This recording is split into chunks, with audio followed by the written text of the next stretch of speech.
പൃഥ്വിരാജ് നായകനായി വൈശാഖ് സംവിധാനം ചെയ്ത ഖലീഫ ചിത്രത്തിന്റെ 2 ദിവസത്തെ world wide box office collection report ഇപ്പോൾ പുറത്തു വന്നിരിക്കുകയാണ്. ചിത്രം 2 ദിവസം കൊണ്ട് വേൾഡ് വൈഡ് 20,11,00,000 രൂപയാണ് നേടിയത്. കേരള ബോക്സ് ഓഫീസിൽ നിന്നും 7,93,00,000 രൂപയും, കർണാടക ബോക്സ് ഓഫീസിൽ നിന്നും 70 ലക്ഷം രൂപയും, തമിഴ്നാട് ബോക്സ് ഓഫീസിൽ നിന്നും 27 ലക്ഷം രൂപയും, തെലുങ്കാനയിൽ നിന്നും 6,50,000 രൂപയും, റെസ്റ്റ് ഓഫ് ഇന്ത്യയിൽ നിന്നും 19,50,000 രൂപയും, ഓവർസീസിൽ നിന്നും 10,95,00,000 രൂപയുമാണ് ചിത്രം 2 ദിവസം കൊണ്ട് വേൾഡ് വൈഡ് ബോക്സ് ഓഫീസിൽ നിന്നും കളക്ട് ചെയ്തത്. ചിത്രത്തിനൊരു മിക്സഡായിട്ടുള്ള റെസ്പോൺസാണ് കേരള ബോക്സ് ഓഫീസിൽ നിന്നും നേടിയെടുക്കാൻ സാധിച്ചത്. എന്നിരുന്നാലും ചിത്രം ഒരു ഡീസൻ്റ് ആയിട്ടുള്ള റണ്ണാണ് വേൾഡ് വൈഡ് ബോക്സ് ഓഫീസിൽ 2 ദിവസം കൊണ്ട് കാഴ്ചവെച്ചുകൊണ്ടിരിക്കുന്നത്. 2 ദിവസം കൊണ്ട് തന്നെ ചിത്രം 20 കോടി ക്ലബ് എന്ന നേട്ടം വേൾഡ് വൈഡ് ബോക്സ് ഓഫീസിൽ നേടിക്കഴിഞ്ഞിരിക്കുകയാണ്. ആദ്യ ദിവസത്തെ കളക്ഷനെ അപേക്ഷിച്ച് 2ാം ദിവസത്തിലേക്ക് ചിത്രം കടന്നപ്പോൾ ചിത്രത്തിന്റെ കളക്ഷനിൽ നല്ല രീതിയിലുള്ളൊരു ഇടിവാണ് കാണപ്പെട്ടിരിക്കുന്നത്.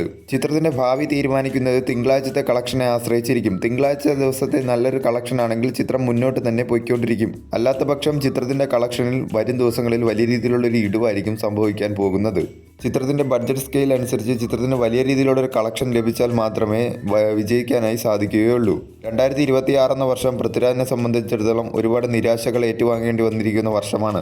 നായകനായി എത്തിയ ഐ നോബഡി എന്ന ചിത്രം തിയേറ്ററുകളിൽ വലിയ രീതിയിലുള്ളൊരു പരാജയമാണ് ഏറ്റുവാങ്ങിയത്. ടൊവിനോ തോമസ് നായകനായി എത്തിയ പള്ളിച്ചട്ടമ്പി എന്ന ചിത്രത്തിൽ ക്യാമിയോ അപ്പിയറൻസിലാണ് പൃഥ്വിരാജ് പ്രത്യക്ഷപ്പെട്ടത്. എന്നാൽ ആ ചിത്രത്തിന്റെ ക്യാമിയോ അപ്പിയറൻസിന് ഒരുപാട് ട്രോളുകളാണ് ഏറ്റുവാങ്ങിയത്. ചിത്രവും തിയേറ്ററുകളിൽ വലിയൊരു പരാജയമാണ് ഏറ്റുവാങ്ങിയത്. അതിനാൽ തന്നെ ഖലീഫ എന്ന ചിത്രത്തിന്റെ വിജയം പൃഥ്വിരാജിന് അനിവാര്യമാണ്. ഖലീഫ എന്ന ചിത്രത്തിന്റെ ഓപ്പോസിറ്റായി വന്നിരിക്കുന്ന ബത്ലഹേം കുടുംബ യൂണിറ്റ് എന്ന നിവിൻ പോളി ചിത്രത്തിന് ഒരു പോസിറ്റീവ് റെസ്പോൺസ് ആണ് തിയേറ്ററുകളിൽ നിന്നും നേടിയെടുക്കാൻ സാധിച്ചത്. ഖലീഫ എന്ന ചിത്രത്തിൽ ലാലേട്ടന്റെ ക്യാമിയോ അപ്പിയറൻസ് കൊണ്ടും വലിയ രീതിയിലുള്ള ഒരു എലിവേഷൻ ചിത്രത്തിന്റെ കളക്ഷനിൽ ഉണ്ടാക്കിയെടുക്കാൻ സാധിക്കുമോ ഇല്ലയോ എന്ന് വരും ദിവസങ്ങളിൽ അറിയാവുന്നതാണ്. ഇതുവരെയായിട്ടും ചിത്രത്തിന് ഒരു ഡീസൻ്റ് ആയിട്ടുള്ള കളക്ഷനാണ് 2 ദിവസം കൊണ്ട് നേടിയിരിക്കുന്നത്.